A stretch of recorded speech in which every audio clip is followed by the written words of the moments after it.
Hello and welcome to Subscribed Reviews, episode 5, and we'll be talking about The Boys season 2, episode 8. And this is the final season of the season 2. Oh, let's give a short description of how you guys like the season. I think it was fun. It was a good season. It was good. They picked it up really well and kept it going. I like that they didn't really. There's still a lot that they can do, and I like that they didn't give everything up in this season. So it makes people want more for and see more of the world. And I'm excited. Yeah, I think the Yeah. universe definitely got bigger in this season. So I'm interested in seeing what they do in season 3. Yeah, lots of world building, so I agree. And they even ended off where the comic book kind of began with them working for Mallory for the department she's heading for superhero, basically Affairs. surveillance troops. Yeah. Yeah. So I think that it kind of like just started technically. They just did a lot of backstory, and now they're gonna jump into like more comic book storylines. So this episode starts off with like directive, with Homelander about super terrorist attack, almost like a school shooting video. And, Yeah. and I thought it was absolutely hilarious. There was like this moment in that video, like when you're doing like, they're talking about it, like the Homelanders were like that cop. There's like a point where like the cop looks at the Homelander, he looks at the cop, he's like, yeah, you might just die. It was like kind of weird. And I thought it was funny. It was like a really kind of like odd thing, but it seems so real because that shit happens, unfortunately. Yeah, but I thought it was like the parody of it was wild because they're soups. So if you had a superhero attack and they said arm yourselves and the kid pulled out a freaking hole puncher, and I'm like, what's that gonna do? What's that gonna do? What's he gonna do? So I thought that was hilarious. And then obviously a lot of political overtones with the teachers arming themselves. They had the little lockbox with the gun in it. So I'm a teacher, so I would be freaked out if I had a gun in the classroom, like. What Is would there you for do if you protection, had to of pull the course? strap? You have to pull the strap. I know I had to pull the strap. Now You would do it, right? You would have to do it. That's a lot of They will all die responsibility. in the Right? classroom. If the school put it there, like, you got this gun in your desk. I got to use it. I was in a lockbox and everything.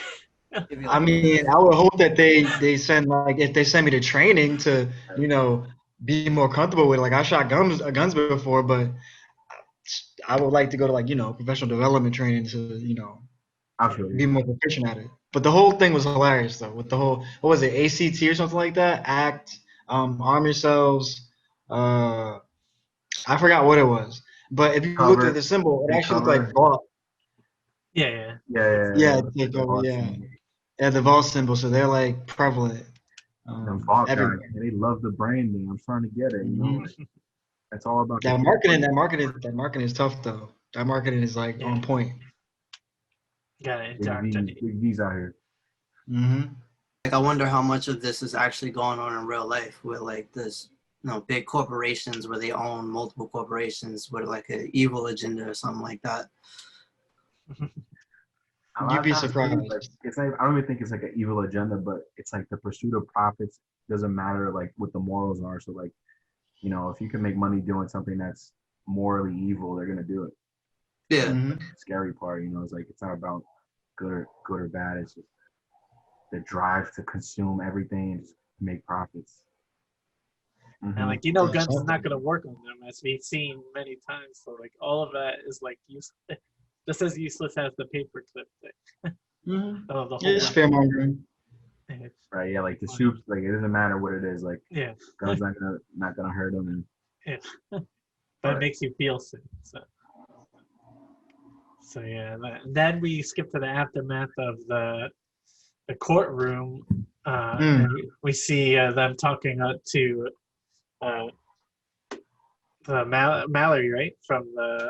She's talking with the AOC type girl, talking to the guy, and he said the president wants soups in the military. Like especially after the thing, I was like, damn. Oh, no, I thought it was interesting. Like he said, ICE was the first, and they've been building up on this whole like terrorists coming into the country. So again, so if ICE was the first ones to get Compound B, they be the ones that go after the so-called terrorists. So that means they'd be able to like deport, whoever based on that. But it's still interesting to see how they're gonna like develop the policies and the protocols for going after soups, because I'm assuming it's the first time the government is doing that. So that's gonna be interesting to see going forward. Yeah, you see Victoria Newman still saying, "Oh, it's a bot. It's a bot." It's a. She's still a little upset at that, or seems like she's upset. Then after that scene, you see Starlight and Huey. Starlight, I think. Oh, you actually see Starlight with her mom, and her mom's like being moved to a safe place, and she gives them her little cross again, and to bring Starlight a little back home from her original roots. Then when they go down to the basement, you see all the boys getting ready to kill Soups. They're gonna go all out. Yeah, I like that they actually did have that moment with Starfire and her mom, because it wraps up kind of like that chain in a way, because throughout this season it's kind of been like the conflict between them and how like she deals with that and coming to terms with like, her mother basically used her for fame and power, and now she has to kind of like reconcile with that and learn that there's consequences to everything. So I'm kind of glad that they finally came back together, and then it just shows like the characters like growing. So I like that. Yeah, it leaves room open for next season if they bring her mom back, just to see, where their relationship goes. Maybe it improves, maybe they repair the relationship, and to see how that plays a part of her overall story arc. Yeah, and then it seems like they're better. So hopefully we'll see what happens. Hopefully she doesn't get used as a weapon. I didn't mean to cut you off. I didn't like how she roasted Huey. Yeah. Oh yeah, she did. Yeah, that was hilarious. Actually, that reminded me of my mom. She didn't mean it meanly, but they're just concerned for whoever you're dating. So, right. Like it seems like she actually cares about her now. Like so. Yeah. But it was so funny. I was like, oh my goodness. Yo, come on, bro. Huey, really? I was like, oh, that's foul. Saved your life. Yeah, she's healthy. Yeah, she found the stuff. Yeah, and then when they go downstairs, they see the boys like getting ready to kill, and she asks for one more day, and she goes to Maeve. Ooh, Maeve's in another one of her moods. She says, "Fuck off." That's the. I mean, She should be. Yeah. Yeah, she should be pissed off. I mean, after everything that just happened to her, but I think this was needed because in the comic books, she's like more like jaded and pretty much aligned to what she was in this episode, which is really cool to see. But it was really nice to see, like from the beginning, if you remember, like even the imagery of her, she's more bright, like in the beginning of the season, like first season, and then during this season, she got progressively more like paler and more like moody, and rightfully so. So it actually gave her more depth as a character and reason as to why she transitioned to this more cynical version of herself. Like I feel like she was playing before, but now she's like legit. I don't care about anything pretty much right now, and I'll bring everything down. I think she's a little weird because like I feel like she still wants to be kind of like part of the Vought sort of family. Like she wants to still be like a superhero like she was before, but things have gone too far and she really can't go back. And like I think that's like where the conflict in her lies is, like, she wants to have that lifestyle that she had in the past, but she knows that like it's a lie, and then that lie has gotten people hurt and people killed, and she can't do anything about it. So she's a really interesting character to me. Like in this episode, kind of like make me like her a lot more, just because I find her like, I don't know, more interesting because she's got a battle with like these two like things in her head now. She's definitely entitled to feel in the way that she's feeling right now, given the fact that everything that happened to her, and she lost her significant other. She's upset, tired of Homelander, and just doesn't care. Like she doesn't have anything to lose. So at this point in time, it's just like F it. Like, no, I don't care. Like he said, like, just doesn't care about anything. And yeah, I think he tries to convince her, but then she calls him and He calls him like a wimp or something. And then when they're leaving, they're driving the car. Since Starlight's so sharp, she always notices everything. She's like, "What's the deal with Billy Joel?" And he finally reveals that it's like it reminds him of his mom, and why he sticks in there a lot too. He's like, "Oh, I just want to hang in there. I don't want to be like my mom." At the same time, I was like, "Oh, but she's still alive." So Yeah. Yeah, I think it was this week. I mean, not this week. Last week, last week, one of y'all said like his mom was she's dead. And then we agreed because we're idiots. I think it was Wallace that said Yeah, that. too, bro. Fact check That's information. The way he made it seem like it made it seem like she's dead, and even Starlight was like, "Oh, she's not dead." Yeah. So, Yeah, I mean, there's diversions, misinformation. She's dead because she's not around. She's like dead to him. She's gone. yeah, I mean, as far as he knows. Yeah, hopefully we'll see her or something. Maybe Watch, she they're has gonna bring her back. powers She's or gonna be a something. superhero. Homelander watching the news about the attack, and like Stormfront comes up and you get some devastating news that Black Noir is unresponsive from when he ate that candy and Starlight broke out. He's not dead, but he's unresponsive. So we'll see Can what he even happens. talk? He don't even talk. So He doesn't even talk. Yeah. He probably just sleep. Yeah. So we'll Imagine see. the doctor like, "Black Noir, how are you feeling today?" Black Noir, you feel any pain? Like the whole time he's just silent. I like the fact that they really kept to that continuity of like he got injured and he got taken out last episode, so we're not going to see him. So like the fact, not to jump ahead or anything like that, but like the fact that he wasn't there, it showed the result of him not being around and how that played off. So I really appreciate that as a viewer. Yeah. I was about to say that too. It's like, so you always get those guys. I was like, where was this guy at this time? Yeah. So you don't get any of that. And then I think Stormfront and Homelander have a conversation. He's like, who did it? And they're like, did Edgar do it? Stormfront was like, he is smart for his kind, but they weren't sure. And then he's like, this is a good thing. No more premieres. And Stormfront. Homelander looks so sad when she says that because he loves the premieres.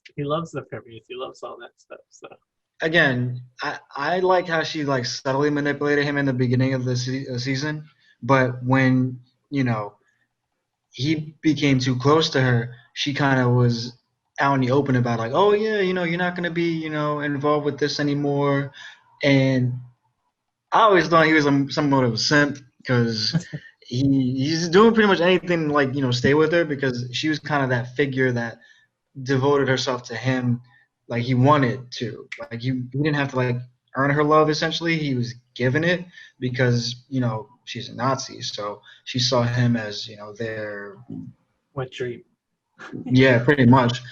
And he started buying into that, but then he started realizing like he's not going to have the same lifestyle like he's used to, and that is scary to people. People hate change to an extent where they're going to fight against it if it actually happens, and it was starting to happen to him. So I think low-key he was trying to figure out a way to kind of distance himself from that a little bit because it's not what he wanted. And if you look, and when we talk about it a little bit later in the episode, he made a look towards Stormfront, which he mentioned something that didn't really set well with him. Yeah, the love goggles are starting to come off at that moment. Mm-hmm. Listen, Homelander is no simp. Right? He is simp. He's not no simp. That boy is simp. Yeah, I gotta say he's not a simp, but he's whipped. Maybe. That's completely different from being a simp. I When don't you know, find man. someone that can take your beatings, like, what are you gonna do? You're gonna have those roses in that trailer, and my man got ice like that, double like that. Nah. Then he got mad and killed that poor PA guy. That guy's had a family. Whether he killed that trailer, did he matter? He mattered to somebody. Do we talk about that guy on this show other than this moment? No. We don't. But he mattered to somebody. I think that the next scene is Stan meets with the church, the head of the church, Oh, and Alistair, yeah. and they talk about bringing the deep back, and he's trying to get Alistair was trying to get A-Train back too, and Edgar says like letting one weak is redemption, letting two is weakness. So like, ooh, cold blooded. And they're like, and they also mentioned that like Stormfront doesn't really like black folks, so that's why A-Train probably not gonna come back at first, right? You think he said that because he knew A-Train was listening? Because he saw the napkin. napkins Yeah, I was about go to on. ask. Because I had to watch it back again to see the napkin move, to see if he got into the car. Because there was a couple instances, not the car, when he ran by. Because I was trying to figure out how he got into the car when he was at Huey and Starlight. And I'm like, yeah, he opened that door and got into the car. Don't they lock doors? Yeah, no, he was definitely in there listening. And I think Edgar knew that he was in there and mentioned that, Stormfront, which was weird in a way now because now I'm thinking back on it. Maybe Edgar wanted A-Train to do something about Stormfront if he had information about her in the first place to make him more jaded towards her, to push him towards getting all that information about her.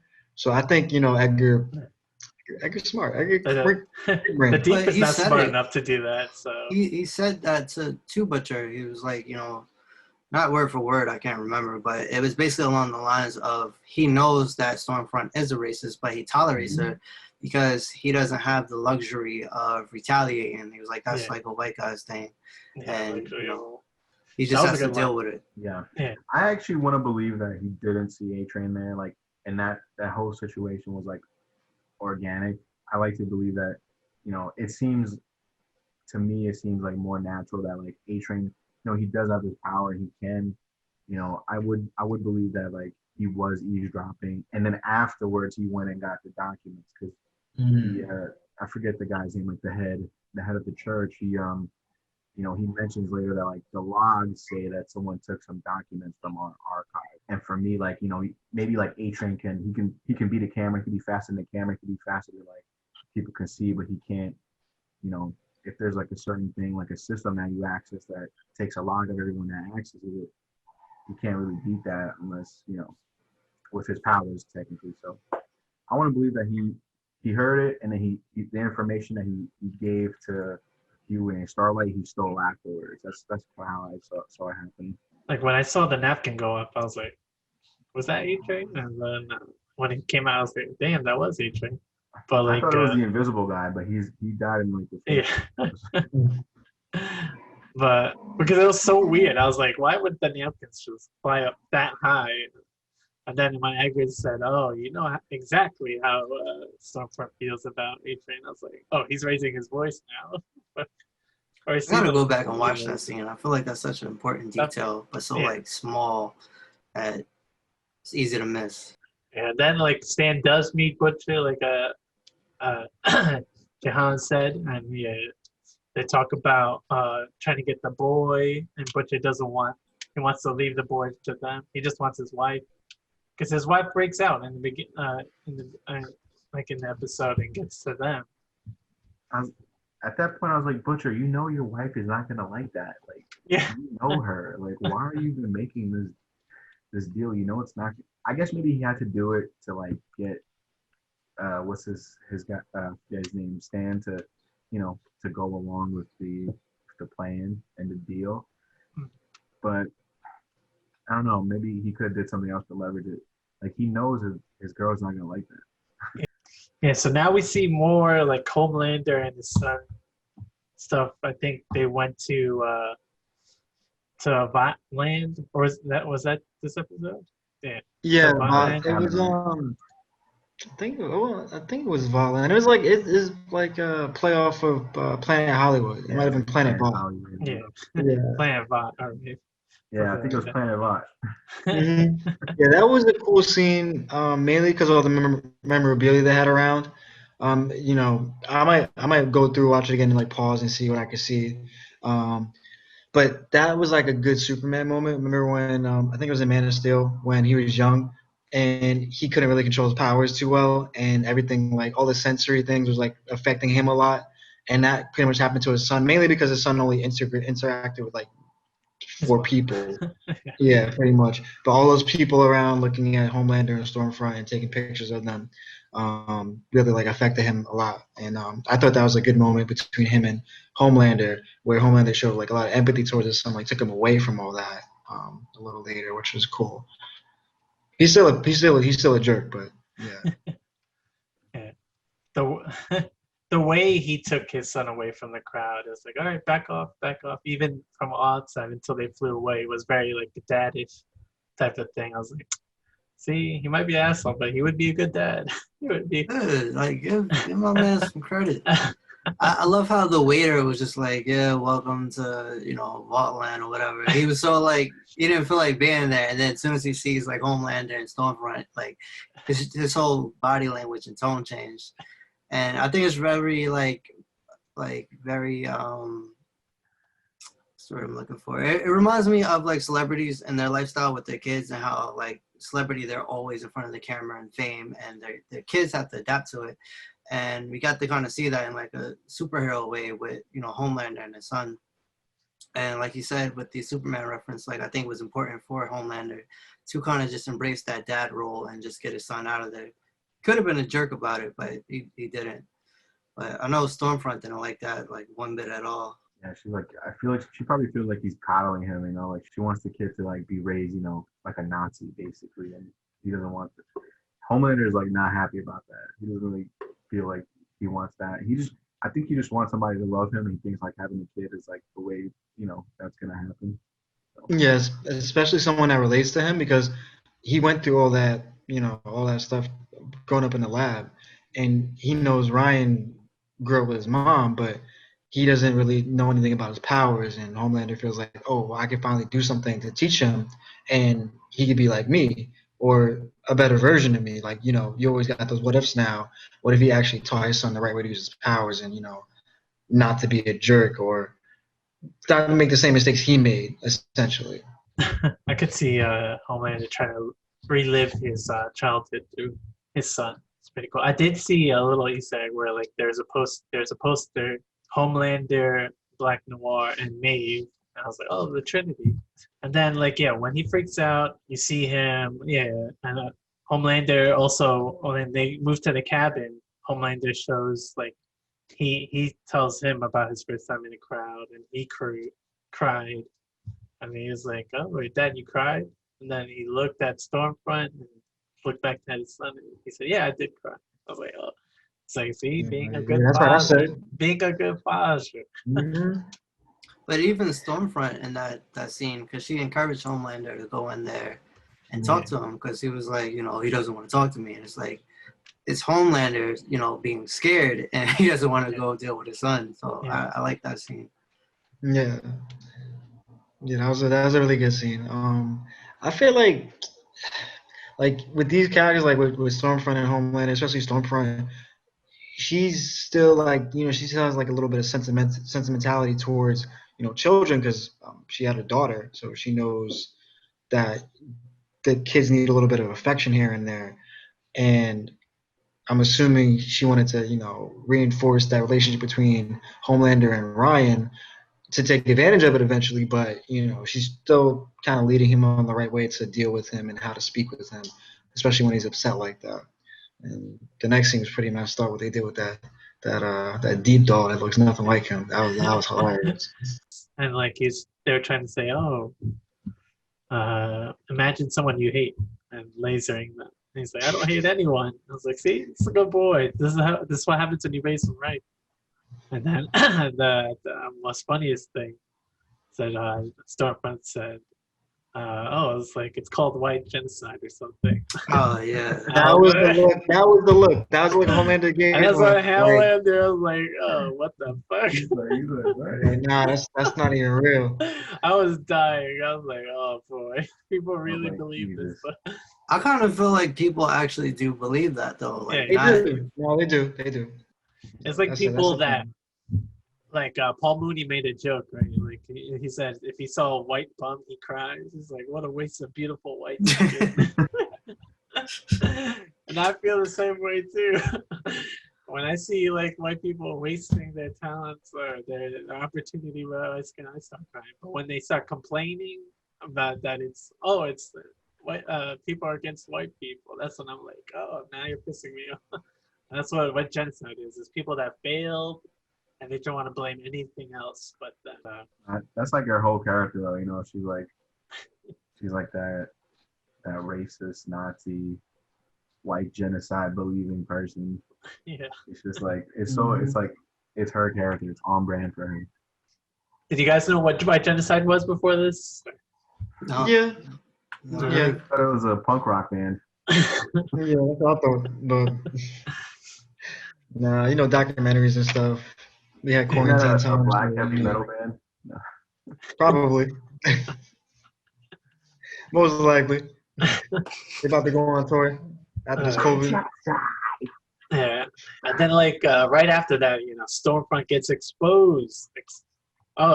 She gets exposed for being nuts, and This whole plan that they came up with was genius. It was genius. we did forget how they get that information, and it was freaking A-Train gave it to them Yeah, while they were driving right after me. Oh, we did talk about it a little bit. He's like, I ran up and down New York City in 3 hours and I found you guys. Yeah, He got to one said I get through all the boroughs. They're like, how'd you find it? It's like, I looked. I'm like, oh, okay. and he could run fast now, so Yeah. we'll see how long though, if he recovered or anything, if there's still limitations. But yeah, he got in the car and closed it without making the car flip over or anything like that. I was like, how can you get into a car that fast? But when you're running, you run through someone you don't know. You don't know. Maybe the car was at like a slow stop or something. Maybe Huey wasn't driving that fast and he just slid in. Ooh, maybe, I don't The know. doors be locked though. Like that's the thing too. That's what I said. Yeah, the damn door was locked unless they didn't lock the door. White people like leaving the doors open. It could have been a stolen car, so maybe the lines. That's why you gotta do like in Zombieland. You gotta check the back seat. You know. Oh yeah. Yeah, that's the back seat. Yeah. But yeah, that's when the plan starts, right? Stormfront leaves, goes to Vought, and everyone's looking at her when she's leaving. Bless you. Thank you. And she goes to the same screen that Homeland is watching. You could go to anywhere else. She doesn't have her own place. They gotta go to the tower to watch all the Nazi news about her. And I think they used the Vought pills, to play supersonic sound. And I was like, damn, that's so funny. That's so clever.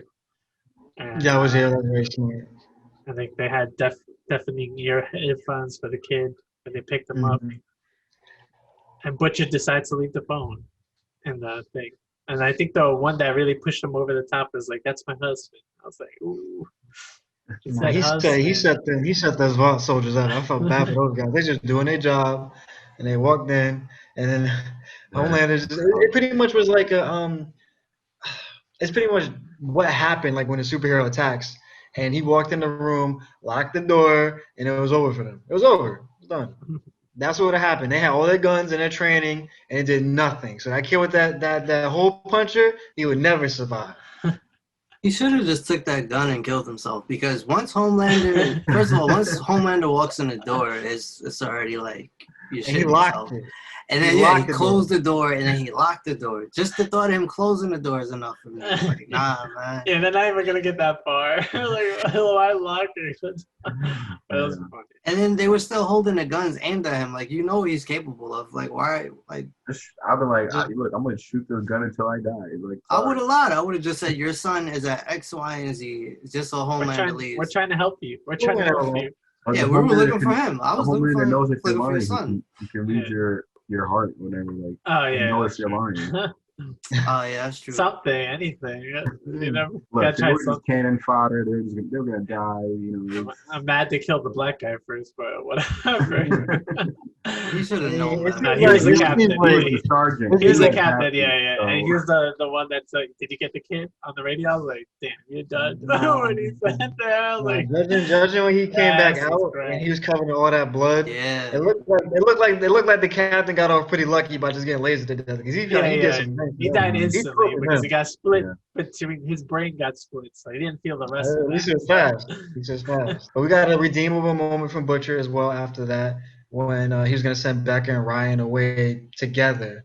Trying to He was trying to sacrifice send them himself. away. Yeah, because he knew that Becca wasn't gonna leave Ryan, and he was probably gonna kill Ryan and try and like figure out a way to get rid of him. Yeah, he admitted to what he was gonna do. He made a deal. I made a deal. I made a deal. Yeah, yeah. I was like, what? What are you? You gotta go. I made a deal. I was like, this ain't one because they can't understand him. Like, That scene was actually good. It was like a good climatic scene, like because like they do their plan, like the plan worked. They Yeah. could have gone in the beginning, but then he like took that time to talk it out and complain and whatever, and then Stormfront comes right in. Oh yeah, that was unexpected. I didn't think that was gonna happen. I thought they was gonna drop off and everything would be fine, and Stormfront would come later. She's like, I'm Then she- coming right back. She's like, not today, not today. when I saw the car land on the top where the windshield is, I was like, how's that not caved in? How they not? Yeah. But, I First mean- of all, two people could have died in that car. Ryan should have been fine, but Mother's Milk and Becca should have been done. At least Mother's Yeah. Milk should have been. Yeah, I thought they was done in that car when it flipped. Mhm. It was just like, as oh, as okay. high as it went, I was like, seatbelts don't say that. Mhm. Yeah. But I was like, I get it. Probably this would have story. been dead. That fight scene was dope. My favorite part of the whole He was That fight scene was so dope. Standing up for himself. That beatdown was so fun to watch. I don't know Mhm. why. It was just like bitch. Yeah. It was just the best back and forth. Like that was the best. Maeve shows up. Everybody gets in it. The females in it. Starlight's in it. It was a women's beatdown. It was the best Yeah. thing ever. The Yo, guys Kimiko got her neck snap. Oh, yeah. Yeah, she got her neck snap and she came right back. She's like, I'm good. Mhm. It's like One of Black the Noir things- did worse to me. So, Yeah. Exactly. Yeah, Well, he cut her open. Yeah. But no, when she got stomped out, and I know that's what happens to Stormfront in the comic book, but that was hilarious. I was like, yo, they really like stomped her out right now. Like that's Yeah, why I was get like- that knot. Yeah. I I can't think think I they li- didn't kill her, but they have to. I guess they have to save her death. Or I don't even think she's dead, to be honest. But I don't think she did either. they beat yeah, her. what were you gonna say, Edward? I was gonna say one of the things that I appreciated about this episode was Frenchie. I think we kind of jumped past Frenchie's involvement this episode. Like, I know that's like your favorite character, George, but like this episode, like I kind of grew to him because his comedic timing in this episode, even in the last battles, he played like a sort of a big role, but not really that much engaged with the combat. But yeah, like he really impressed me towards the end of the episode. Like, he's really showing that he knows, understands Kimmy. The way he says, "Oh, as she said, she's gonna put your boot up your kitty." That was. And then, And then he had like, that girl get it done line. yeah, the girls get it done. He was like, "Oh, girls really do get it done." After they shot the guns and it didn't work. Yeah, the stomp out was hilarious. I think I laughed at it harder because it was in the I saw it was in the comic. I was Yeah. like, "This is so good." But that's how he gets killed in the comics. They Originally. stomp him out. They literally stomp him out to death. He seemed like in the comics he was a lot weaker than this one seemed. Like for me, But I thought They were he all was weaker. superpowered though, Yeah. so I can That's see true. it. I forget that. Yeah. But yeah, when Maeve comes in, and it seemed like Maeve already had Stormfront handled, and she was just letting Starlight and Kimiko get their shots in. So she was not sweating at all. No. The other girls were like. Yeah, she wasn't worried. So I feel like Maeve is a lot stronger than she was in the comic. I'm glad Mhm. that they changed her because everyone knows what happens to her. So I see her might be going into a different direction. Yeah, and then she flies off after getting beat up. She tries to go for Butch's wife, and she stabs him in the eye. That also happens in the comics too. Yeah. And I was like, oh. And she bust out that knife earlier when she was running away from this. Like, you're gonna show me, you gotta use it. That can do it. So I was like, oh, she at least got something in because when she was loading the gun and everything, I was like, you ain't gonna do shit. You ain't gonna do Oh, shit. can we talk about how strong Ryan has the potential to be? Because Homelander's eye beams, they're precise. Yeah. Ryan's eye beams, they basically get hit with a spotlight. It's basically you get hit with a spotlight, but it's all laser. From what I could tell, from what happened in Stormfront. Yeah, I was kind of curious about that because like the way her body was kind of hurt, I was like, how did he like do it? She like had burns. Her head was burned, but then Yeah. her legs were also cut, and so were her arms. I didn't really see. Because exactly remember how- when in the beginning, when, The when, mom um, went for it though, so What did you say? yeah, but remember when in the beginning when Homelander, she told Homelander to like, use her eye beams and she'll be fine. used his eye beams and she'll be fine, which she was in Yeah. that scene. But then when Ryan did it, she was just all crispy, no arms, no legs, hair's all gone, in a daze. She basically dead. She's dead. She's functionally dying, and See, she ended up this- talking to him.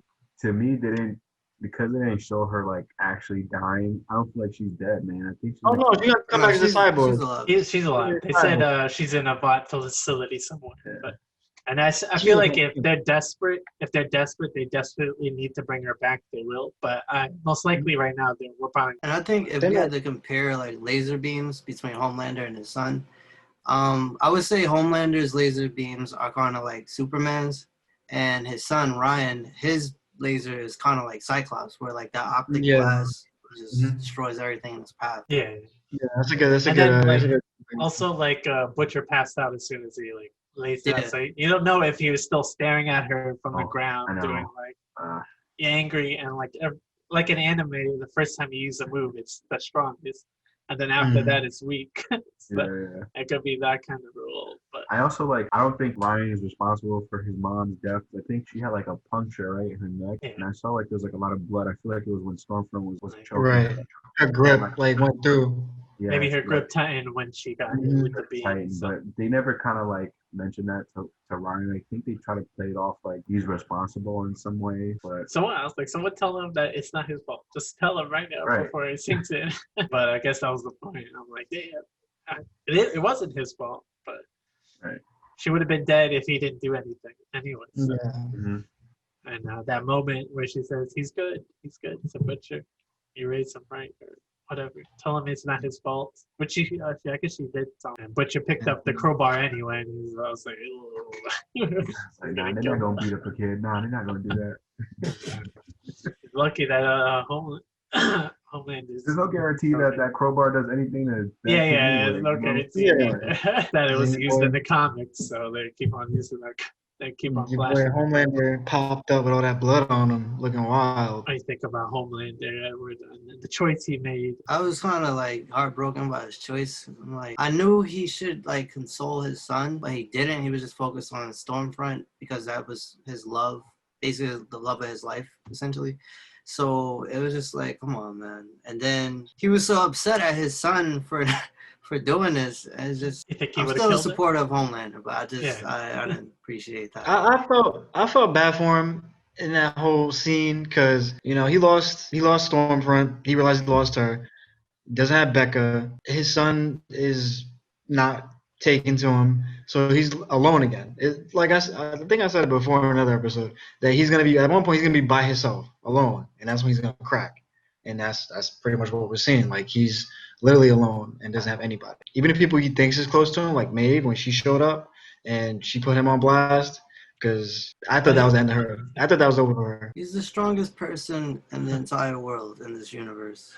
He Physically, is alone. not mentally, He's alone. not There's mentally. never going to be anyone that can compare to him or make him feel like he has companionship. The only person that did was Stormfront. So he's great. I think it was gonna be Ryan if he Of course, Ryan, but like that's like Gohan. Ryan could grow up and be like Gohan, not even as strong as his father. You know what? I think that's what's gonna happen because at the end, because all right, we'll get to it. He spent his time in Yeah, school. yeah. But yeah, when Maeve came in, he was like, "What do you want?" I was like, "Damn, really?" So like he knew Maeve wasn't on his side, but he was like, "Oh boy," what do you want? And then that's when he heard the chanting in his head. It was like, all right, he really doesn't want to be loved by people. So after that, he leaves. Yeah. Ryan tries to hide behind Butcher, so Butcher changes his mind too, and him and Butcher and Ryan have a talk. He sends him away, and he said, "Don't be a cunt." I was like, "All right." You can't. Yeah, this was the Gohan moment when he said when Mallory said, "Oh, maybe he could be a great scholar or something like that." Like, wow, he got all that power. You're going to just make him study, just like Chi-Chi did with Gohan, and now Gohan is like freaking weak. He was at one point the strongest Saiyan, or in our strongest character in DBZ, and then when we get him back in GT, he's like the great Saiyan man. Like, really? This is what we got? Hey, it worked for someone that we'll talk about later in the show. But yeah, then we see Stormfront and Huey on the bench again, and now they're together. He talked about he wants to strike out on his own. They kiss, all that stuff. What do you guys think about them being together? Finally?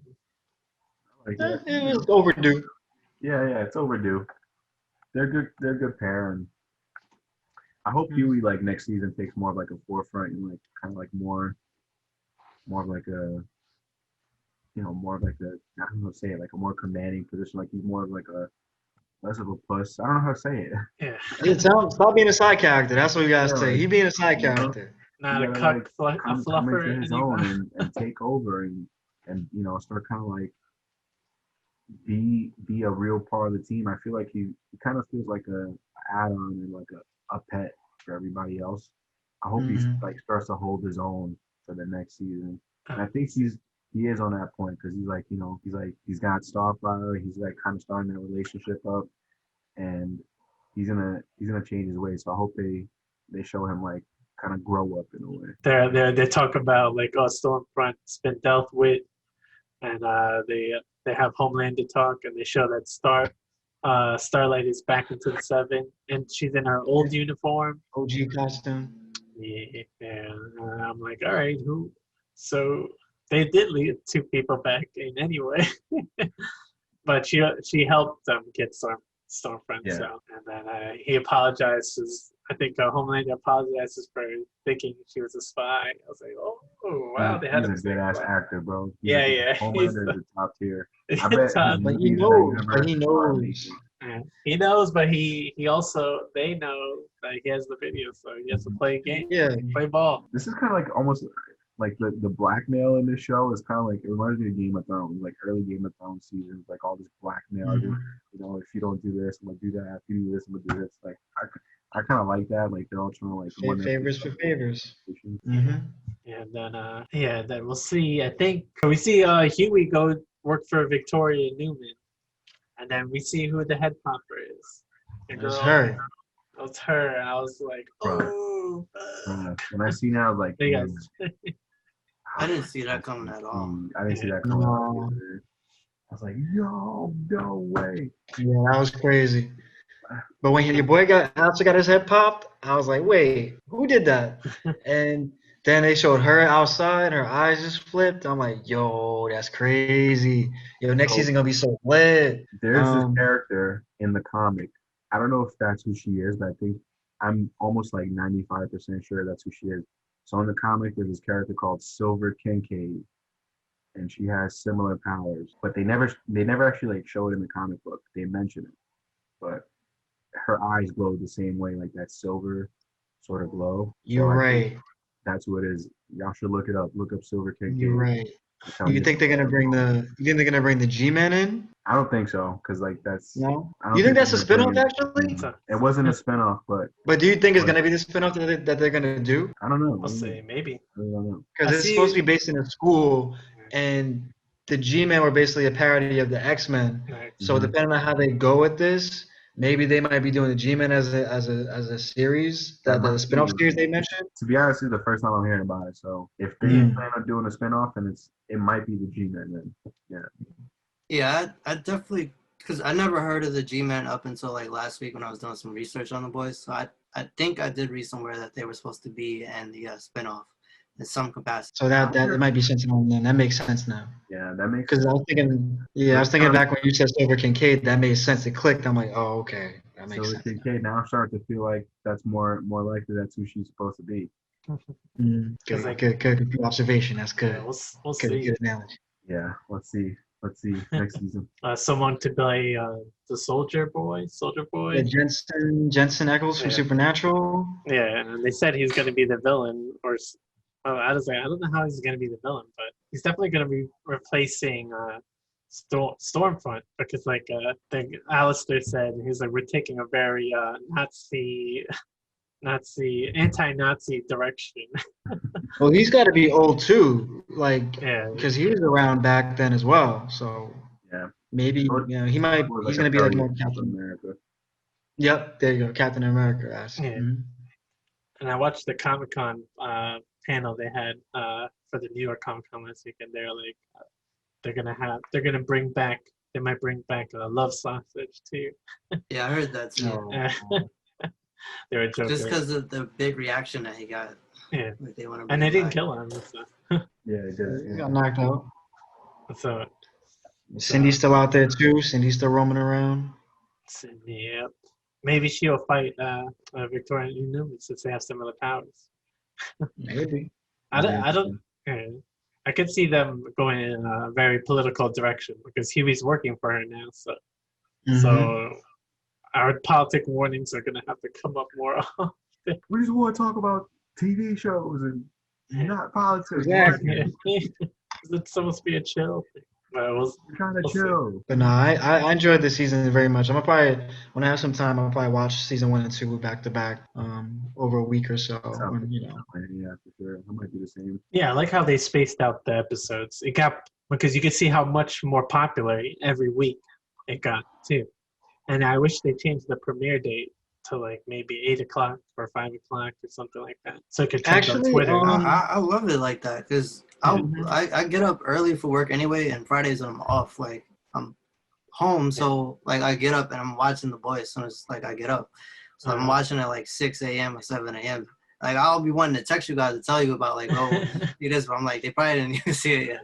No, there was a couple of days where it came on at like midnight. Yeah, If you sometimes had, they like, made com- it. Yeah, Yeah. it came at it premiered at midnight because I would just be on just surfing and I would see the premiere like, oh, cool, and I just watch it. Yeah. But yeah, I like that too. I watched this a lot with my dad. He actually really likes the show, so we were watching it together. And it was always at night, but I'm starting to really enjoy kind of like this method of not giving the whole season out and like doing it like a regular TV show. Like Netflix gives you the whole thing, and you can watch in a weekend. You can watch the whole season in a weekend. And I do enjoy this kind of like waiting a little bit and get to digest the episodes. So and then we can talk about it like this. Yeah. Good for us, for people that want to make content. Mhm. But yeah, it does have a different energy to it, almost similar to Game of Thrones, where you get excited for the week because there's a lot to talk about. So, Mm-hmm. so Yeah, but I'm looking forward to the next season to see how they're gonna come back together. What Butcher's gonna do with working with Mallory. Huey just serendipitously walking into another situation where he's just trying to do good, and now he's gonna figure out Newman is the head popper, and he might actually Philippe, this might be his chance. He might be the one to bring the boys back together because he'll figure out that Newman is shady. Yeah, I'm excited because they set him up to be kind of like almost he's gonna be like in the crossfire. He's gonna be like she's gonna use him to work against the boys in some way. I know it. yeah, I could see a lot of ways that it makes people sus of each other, and so it's gonna be. Do you think she's working for Vought, or is she independent? I feel like she's independent. I feel like she's independent. Yeah. I It's think hard she to is, tell. though. I think like Fox I playing think she four-dimensional chess. Yeah, I I think don't Vought think is so she is. ahead of everything that they have a plan for like everything that to happen. Like they have a backup plan. Yeah, I agree. But it's hard to tell. I mean, Edgar was following her a lot, like watching her with the hearings and things like that. I guess to see if she was on message, but uh, it's hard to tell. I don't know because she took out Alistair, and I'm assuming that was a good business relationship between him and Edgar, because Alistair would supply soups for the most part. I'm assuming. For potential 7 candidates or to supply Bob with soups to send out into the country because, like we saw in the first season, Stillwell, when she was trying to, send one of the soups to, I guess, I forgot it was Detroit or something like that, or Atlanta, and they were basically writing contracts to get soups to be like protectors of that city or something like that. So I would think that, that business relationship had to remain open. Because Alistair wasn't really holding anything over, Vought's head besides the fact that they had those papers on Stormfront. So it's hard to tell. I mean, I'm going to err on the side of caution and say, yes, Vought is controlling Newman to some extent, but she might be out for herself. Yeah, maybe she might break away. She's like that guy that late. I feel like she's that guy from the comics that became president. Vic DeVete. Dakota Bob. Yeah. And we know what happens to him. there was a weird scene for me, and then when I did research, it was actually supposed to be in season 1. It was a scene with Homelander on top of a building. Wait, Edward, what do you think about this? So scene? metaphorically, like, let's not just think of surface level. He's jacking off on a roof. He metaphorically is power. Like, he has, like he says, I can do whatever I want. So like, it's been kind of consistent with his character throughout the seasons. Always at the end, there's always got to be like some type of relief for him, like sexual relief for him. So I think with this, he doesn't have the lady from season 1. He doesn't have Stormfront. So he just has himself, and he doesn't have the doppelganger anymore either. So it's just him fulfilling himself and, dealing with his anger or whatever. So I don't know. I feel weird even Brother man. This sounds like to me that you're in support of voyeurism. Because on the surface level, this man was jacking off into the wind. Boy. And of course he can do whatever he wants. He's on a freaking skyscraper. And it'd be really funny if you saw some random dude on the roof next door doing the same thing. that would have been hilarious. Like, are you going to say gross or ill because it's Homelander? If he sees you and you say gross to him, you're going to end up like the rest of them. He's going to laser. You're going to laser. Exactly. Your head's going to get split. That's fine, but your last thing that you saw was him doing the same thing as you are, so maybe you could say, wow, maybe we aren't different. And then I'm not jacking it off no roof. Sorry, yeah, that's a no for me. I get what why the Homelander did it. It is like a control, a power thing. Yeah, just like it's a power move.